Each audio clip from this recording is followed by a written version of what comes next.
माधवी,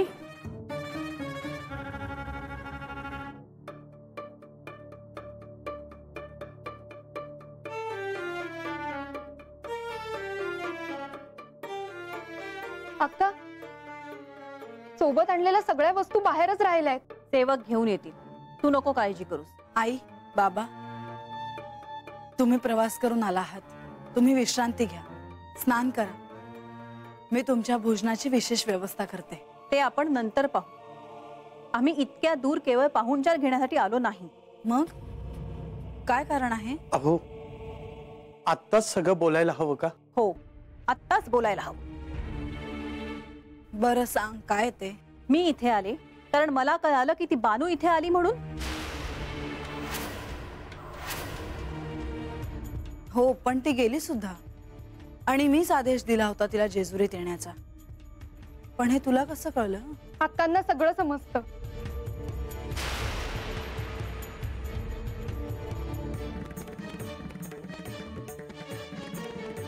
ती इथून गेल्यानंतरही तिचा हस्तक्षेप होत होता, म्हणून मी तिला शासन केले होते. म्हणजे तू काय केलंस? इंद्रदेवांनी तिला एक दिव्य वस्तू दिली होती, ज्या वस्तूने ती यांच्याशी बोलू शकायची, इथलं आख्यान पाहू शकायची. माझं अगं काय ऐकते मी हे?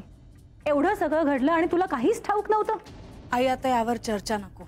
पण तू काय शासन केलंस तिला? ती वस्तूच नष्ट केली मी, म्हणजे यांनी हिच्याशी बोलण्याचा प्रश्नच येत नाही. पण ह्याने काय प्रश्न सुटणार आहेत का? मग काय करायला हवं होतं मी, असं वाटतं तुला? तेच सांगायला मी इथे आले आहे. अहो, जेजुरीत पाऊल ठेवल्या ठेवल्या हे सगळं बोलायलाच हवं का? आत्ताच तर आलो होतो आपण, नंतर बोलू. नाही, आत्ताच बोलूया. माझ्या मनात शंका राहील. अक्का, तुम्हाला काय सांगायचं ते सांगून टाका.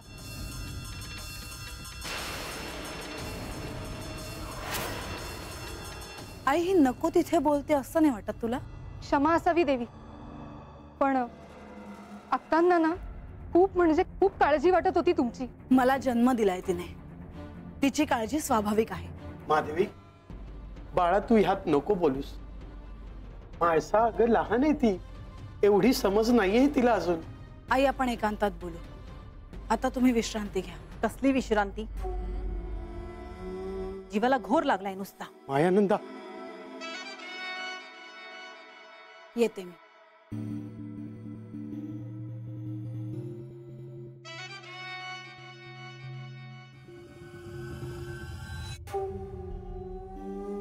अक्का, काय सुंदर आहे हा राजवाडा. तुला आता इथेच राहायचं आहे. हो, खरंच मला आवडेल इथे राहायला. पण आत्ताच कोणाला सांगायचं नाही.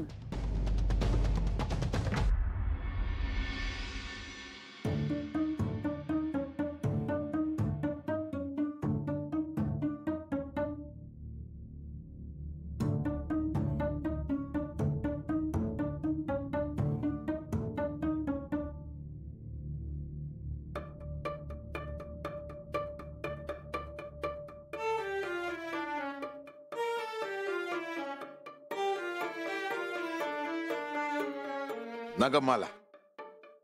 अरे असं काय करतो हायस? मनात असेल ते बोलाव, मोकळं व्हावं. आणि हे काय आहे? बोलणारच आहे. काय खापरतो काय म्या?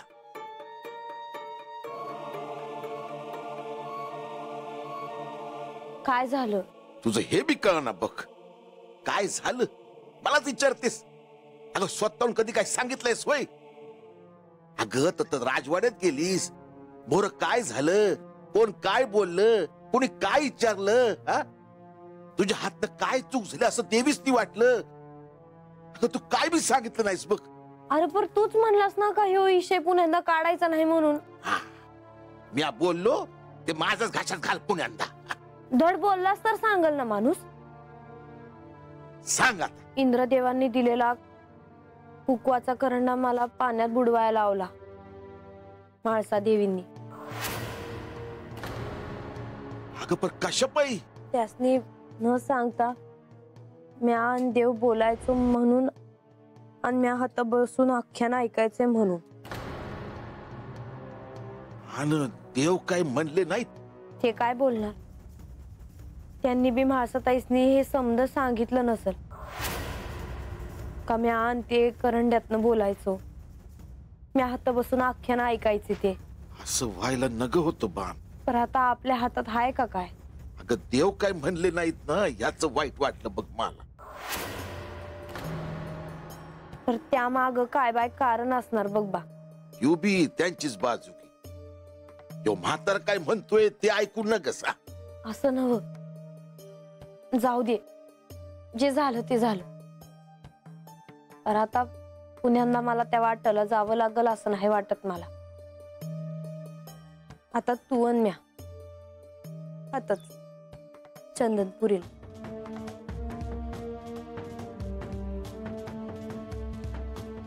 एवढं समज झालं तरी डोळ्यातनं टिपूस नाही माया पोरीच्या.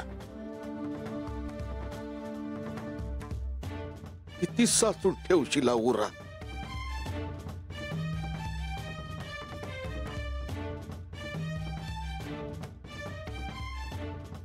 तू भी डोळ्यात पाणी न गा आणूस. जे झालं ते बरं झालं. आणि माझ्या बाकडं कुणी बघितलं असतं र. म्या देवावर रागवलो हाय बघ. माया पोरीचं असं व्हायला नग होत. देवावर नगर आगव. अरे आपण कोण कुठलं. देव हात येऊन आपल्यासाठी 12 वर्ष हात राहिलं. केवढं पुण्य आपल्या पदरी पडलं. अरे अजून काय हो. आई पटत तू काय बनती असते. जाऊ दे, आता पुण्यांदा ह्यो विषय नग काढू. मग काम आहे ती.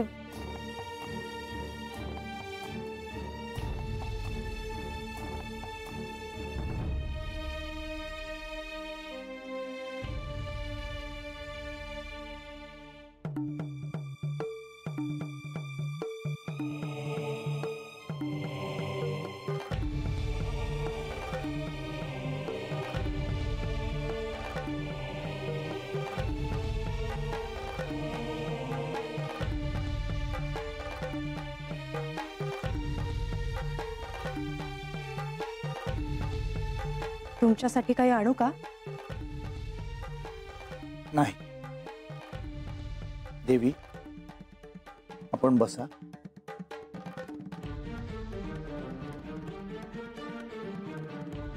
तुम्ही कक्षात नव्हता तेव्हा मला असं वाटलंच की तुम्ही श्री खंडेरायांची भेट घ्यायला गेले असणार. होय देवी, बाणाई जेजुरीतून निघून गेल्यावर आमची भेट झाली नव्हती, म्हणून त्यांना भेटणं अनिवार्य होतं. मग काय बोलणं झालं? देवी, श्री म्हाळसा देवींनी बाणाईला शासन केलं. तिचा दिव्य करंडा विसर्जन करण्यास सांगितला. पुन्हा जेजुरीत येऊ नकोस असं देखील निक्षून सांगितलं. हे सगळं घडायला नको होतं, कारण आता सत्य समजण्यासाठी आणखी विलंब होणार. परंतु श्री खंडेराय काय म्हणाले ते तुम्ही मला सांगितलंच नाही. ते सांगेनच देवी, परंतु त्याआधी गडावर काय घडलं आहे हे तुम्हाला कळलं असेलच. श्री म्हाळसा देवींच्या मातोश्री आणि तिम्मा शेठ यांचं गडावर आगमन झालं आहे. हो, म्हाळसा देवी आणि बानू यांना त्यांच्या मूळ रूपाचं स्मरण होण्यासाठी जे प्रयत्न होणार आहेत त्यात आता अडथळा येणार असं दिसतंय. कारण म्हाळसा देवींच्या मातोश्री त्यांच्या रागाला खत पाणी घालणार.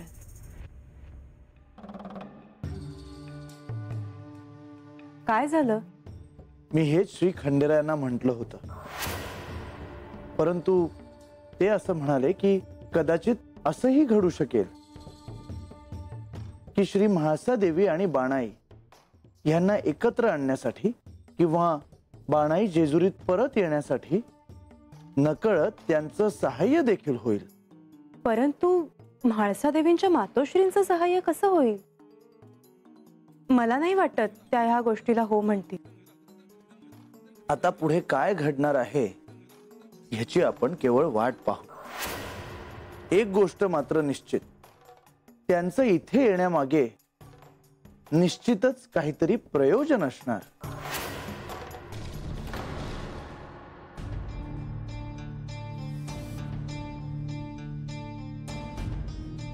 राघोबा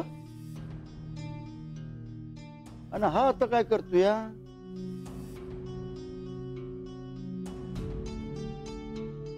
चूक झाली माफ करा. अरे काय डोळा फुटला का काय तुझं? अरे ध्यान कुठं असतंय तुझं? अरे गणोबा आहे वय.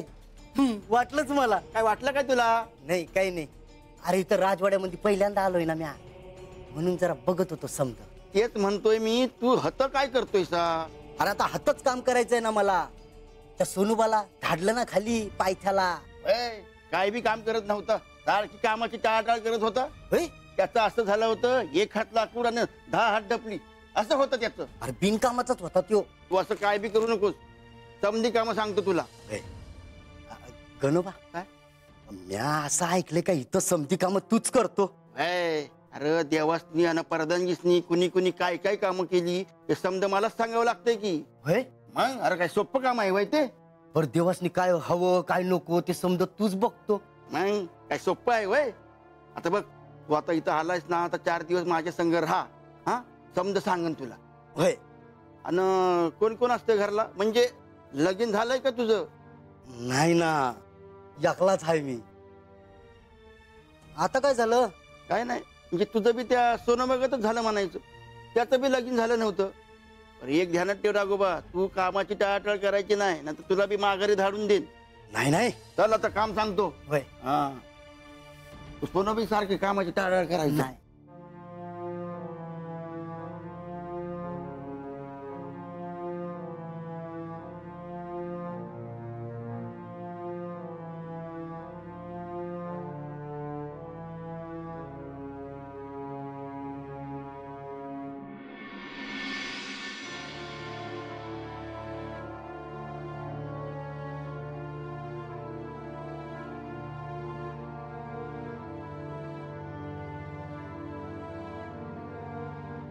तिमाशेट, तुझा नमस्कार मला पोहोचला.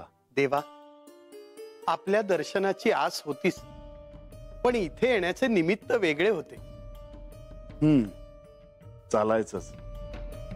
देवा, संकोच वाटतो. मुलीच्या घरी असं मात्या पित्याने सतत येणे योग्य नव्हे.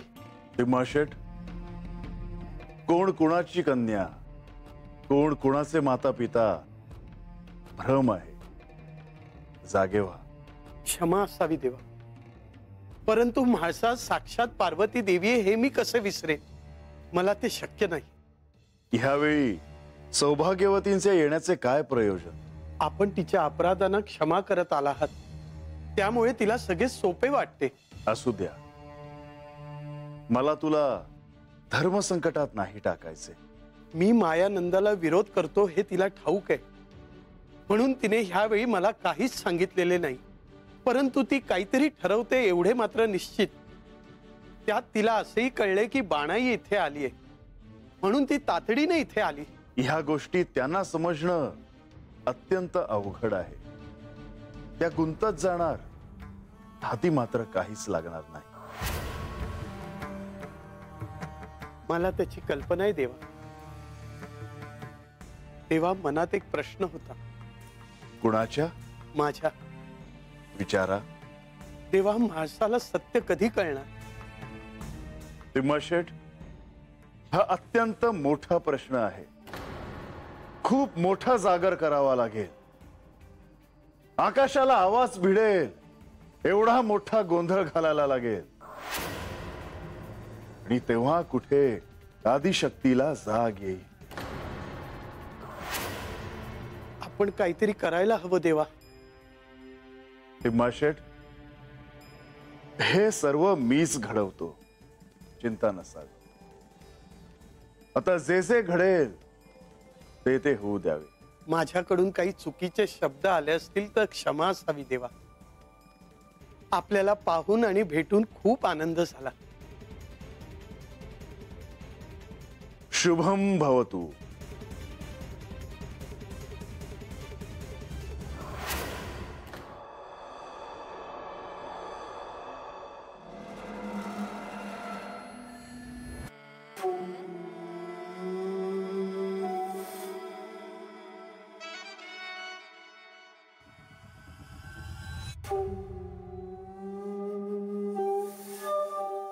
मी जे सांगते ते नीट ऐक. मी म्हाळसाशी बोलते. तू थोड्या वेळाने सुगंधी थंड पाणी घेऊन ये. पण मला वाटतं त्यांना आवडणार नाही मी त्यांच्याच पुढे गेलेलं. मी सांगते तेवढंच ऐक.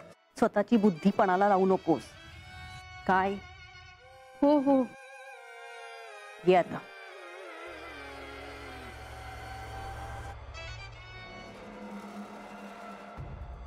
म्हाळसा,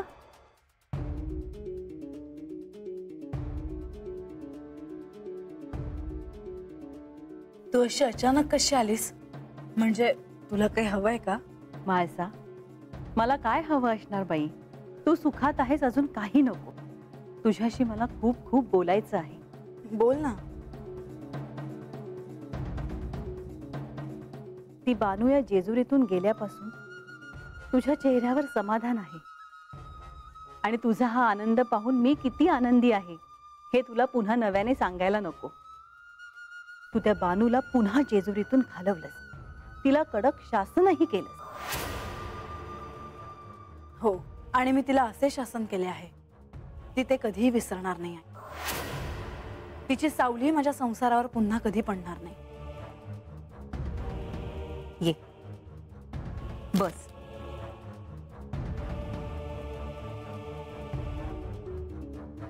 म्हाळसा, एक सांगू का?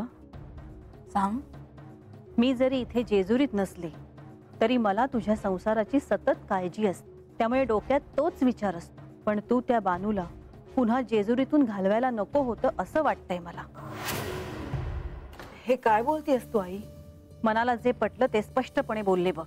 अगं, पण बानूला जेजुरीतून काढण्यासाठी मी काय काय नाही केलं. आणि मी बानूला जेजुरीतून काढावं असं तुलाही वाटत होतं ना? मागच्या वेळी तूच मला म्हणाली होतीस की बानूला जेजुरीतून काढून टाक म्हणून. हो ग, पण ती इथे जेजुरीत असती तर तुझ्या डोळ्यांसमोर तरी राहिली असती. येऊ का मी?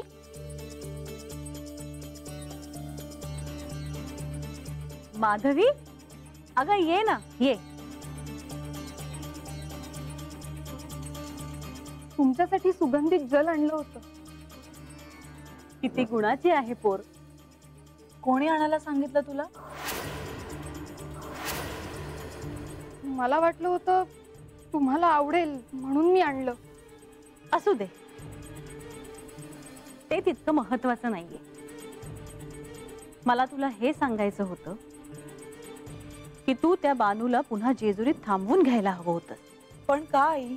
त्यामुळे श्री खंडेराय जेजुरी सोडून तिच्याकडे गेले तरी नसते. ती इथे असते तर तुझ्या डोळ्यांसमोर राहिली असती. जे काही घडतं ते तुझ्या डोळ्यांसमोर घडलं असतं. आता तसं घडणं कठीणच आहे, पण ऐक माझं, तिला पुन्हा जेजुरीत बोलावून घे. तुला चांगलंच ठाऊक आहे की मी असं काहीही करणार नाहीये. मागे श्री खंडेराय जेजुरी सोडून गेले तेव्हा काय काय घडलं आठवतंय ना? काय घडलं होतं? नाही म्हणजे मला काहीच ठाऊक नाही ना, म्हणून आपलं विचारलं. तुला कशाला सारं काही ठाऊक हवं? तुला मी आधीही सांगितलंय की तू मध्ये मध्ये बोललेलं मला आवडणार नाही. आणि आई, हा विषय आता परत काढू नकोस. माझा निर्णय बदलणार नाहीये. रागाच्या भरात नको तो विचार करू नकोस. शांतपणे विचार कर. म्हाळसा, ऐक माझं, त्या बानूला पुन्हा जेजुरीत बोलावून घे. जे घडेल ते तुझ्या डोळ्यांसमोर घडेल. विचार कर.